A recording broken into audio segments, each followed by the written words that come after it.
जय श्री कृष्णा दोस्तों। हर हर महादेव। कैसे हैं आप सब? स्वस्थ और सुरक्षित होंगे। दोस्तों, गुरुवार का दिन, आज सावन का पहला दिन, पवित्र महीने का पहला दिन। आज से भगवान शिव ने अपना कार्यभार संभाल लिया है। भगवान विष्णु चौमास 4 महीने के लिए योग निद्रा में चले गए हैं और भगवान शिव जिस पर प्रसन्न हो जाएं, जिस व्यक्ति पर प्रसन्न हो जाएं भोलेनाथ, उसे इतना बलशाली, इतना ताकतवर बना देते हैं, इतना शक्तिशाली बना देते हैं कि दुनिया की कोई भी शक्ति उसका कुछ नहीं बिगाड़ सकती। कोई भी उसकी ऐसी इच्छाएं, कोई भी उसकी ऐसी मनोकामना जो अधूरी रह जाए, ऐसा हो ही नहीं सकता। भोलेनाथ देवों के देव महादेव कहलाते हैं और भोलेनाथ हैं, भोले भाले, जो भक्तों पर यदि कृपा करने बैठे तो अपना सब कुछ दे देते हैं। आप जानते भी होंगे, लंकापति रावण को लंकापति किसने बनाया? भगवान शिव ने। जिसने भगवान शिव को पूजा, माना, विनती की, भगवान शिव ने उसकी इच्छा अवश्य पूरी करी है। आप शिव महापुराण का थोड़ा सा पढ़कर देखेंगे, थोड़ा सा अंश भी पढ़कर देखेंगे, आप देखेंगे यह सारा वृतांत पढ़ने को मिलता है। और हम स्वयं भी जानते हैं, कोई अपरिचित नहीं है भगवान भोलेनाथ की कृपा से। जिस पर भी भोलेनाथ ने कृपा करी है वह व्यक्ति धन्य हो गया। उसके जीवन की सारी समस्याएं, सारी परेशानियां स्वतः ही समाप्त होती चली गई। आज मैं एक ऐसा उपाय बताने वाली हूँ, ऐसा कार्य बताने वाली हूँ जो आप हंसते हंसते कर सकते हैं। कोई समस्या ही नहीं। कई लोग पूरा सावन का महीना व्रत करते हैं, भोलेनाथ पर जल समर्पित करते हैं, बेलपत्र चढ़ाते हैं, शमी पत्र चढ़ाते हैं, अभिषेक करते हैं। बहुत ही अच्छी बात है।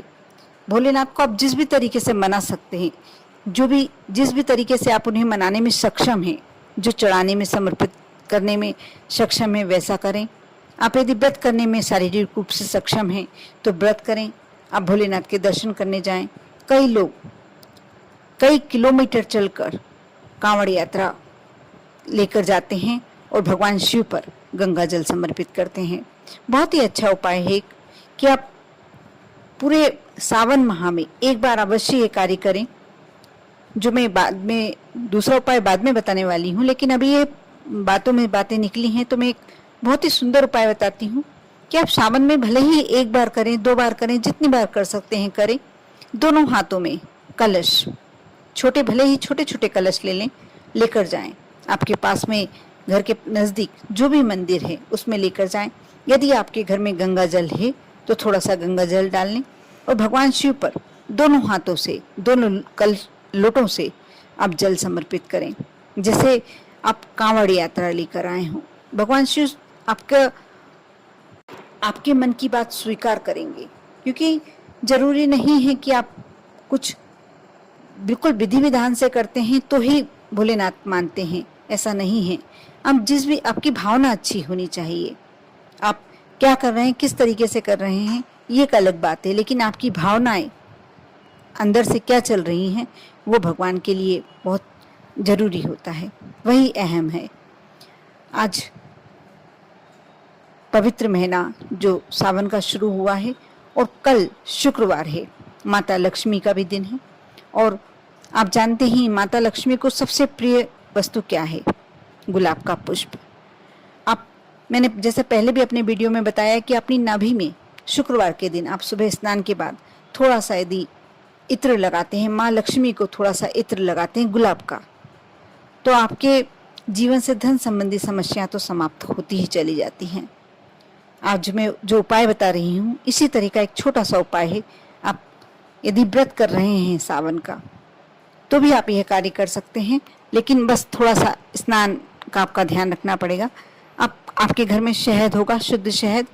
आप सावन के महीने में शुक्रवार के दिन, क्योंकि माँ लक्ष्मी को भी अति प्रिय है, जब गुलाब पसंद है, गुलाब प्रिय है माँ लक्ष्मी को, तो शहद गुलाबों के रस से, फूलों के जो रस से ही बना हुआ होता है, आप सभी जानते ही हैं।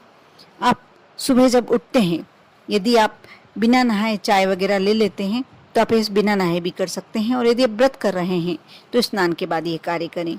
आप सुबह जब उठते हैं थोड़ा सा पानी पीने के बाद, और 1 चम्मच या आधी चम्मच जितना, 1 उंगली आप अपनी जीवा के अग्रभाग में शहद से ओम लिखें। लेकिन यदि मैं तो यही कहूँगी कि आप स्नान के बाद करते हैं तो ज़्यादा उत्तम होता है। इसलिए स्नान के बाद आप जब सबसे पहले स्नान करके आपने तैयार हुए, उसके बाद ये सबसे पहला कार्य करें।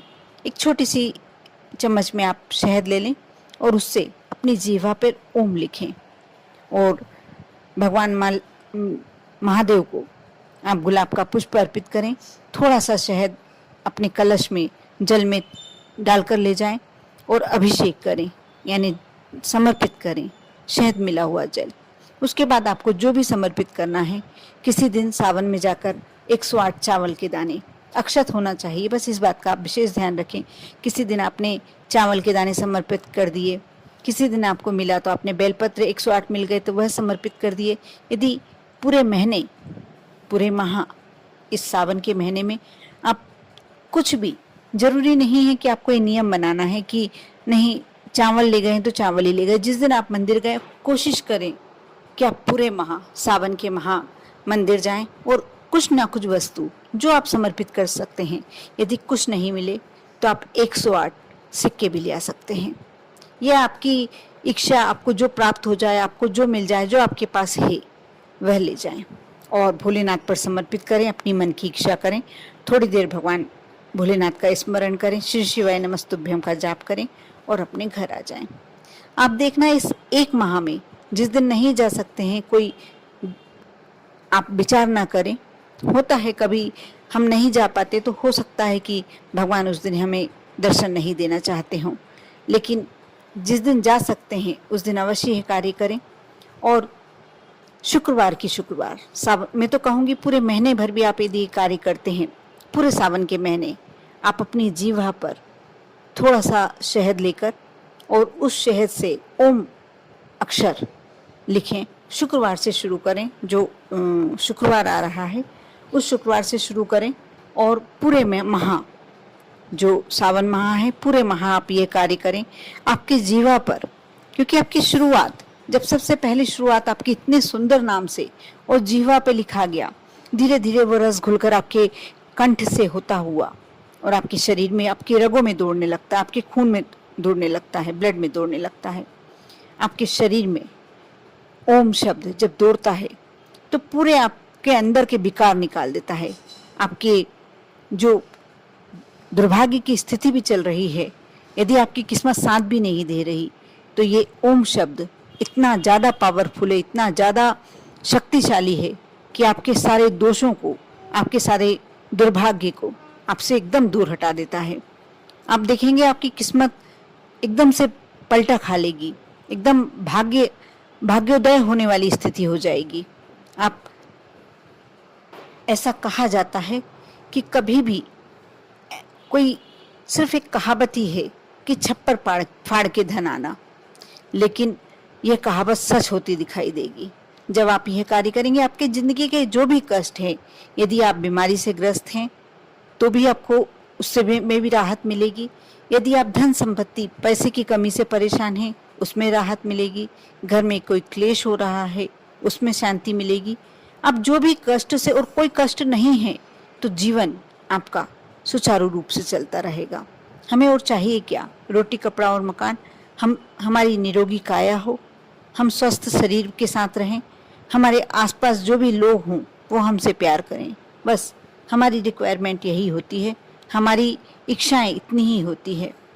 हमारे से जो व्यक्ति मिला हुआ है, जो हमारे साथ है, वह स्वस्थ रहे, वो अच्छे से रहे। ये सारी इच्छाएं जब हमारे मन में होती है, पूरी होती चली जाती हैं। आप सुबह ये अवश्य कर देखें। हाँ, यदि आपके पास शहद नहीं है या शहद प्राप्त नहीं हो पा रहा तो आप चंदन से भी कर सकते हैं। थोड़ा सा चंदन घिसें, थोड़ा सा उठाकर अलग रख दें और वो उस चंदन से अपनी जीवा पर ओम शब्द का, और उसके बाद उसे इतना अंदर तक बिल्कुल धीरे धीरे रस के साथ अंदर जाने दें। आप सोचें कि हमारे अंदर जो शिव बैठे हुए हैं, जो भोलेनाथ बैठे हुए हैं, जो भगवान बैठे हुए हैं, उनको हम चंदन समर्पित कर रहे हैं। यदि चंदन से करते हैं, चंदन समर्पित कर रहे हैं। शहद से करते हैं तो शहद समर्पित कर रहे हैं। आप यदि इसके बाद मंदिर नहीं भी जा पा रहे हैं तो आप मान कर चलिए, ये सावन का महीना आपने पूरे माह आपने भोलेनाथ को पूज लिया, क्योंकि आप सबसे पहले भगवान हमारे अंदर ही होते हैं। आप कहीं जाने की आवश्यकता नहीं है।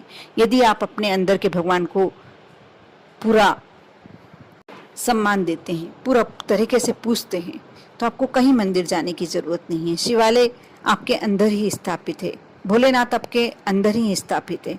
अपने अंदर के अंतःकरण के भोलेनाथ को शहद चढ़ाइए, चंदन चढ़ाइए, और इतना पवित्र शब्द, इतना पवित्र उच्चारण ओम शब्द, जब आप इस उच्चारण को अपनी जीवा पर रखेंगे और ये घुलता हुआ आपके पूरे शरीर में बहता हुआ जब आप अपने अंदर के भोलेनाथ को समर्पित होगा, उसके बाद थोड़ा सा जल, आप शुद्ध जल ग्रहण कर लें।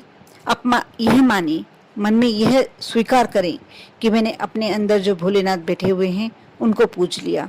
अब मुझे कहीं किसी चीज़ से डरने की जरूरत नहीं है, किसी मनोकामना के लिए परेशान होने की, किसी के आगे हाथ जोड़ने की जरूरत नहीं है। मेरा काम खुद ब खुद होता चला जाएगा। आप इस विश्वास के साथ यदि ये कार्य करते हैं तो आप मानकर चलिए कि आपका विश्वास अवश्य जीतेगा। कर देखें, विश्वास बनाए रखें। आप पर और आपके पूरे परिवार पर भोलेनाथ की कृपा बनी रहे। ओम नमः शिवाय।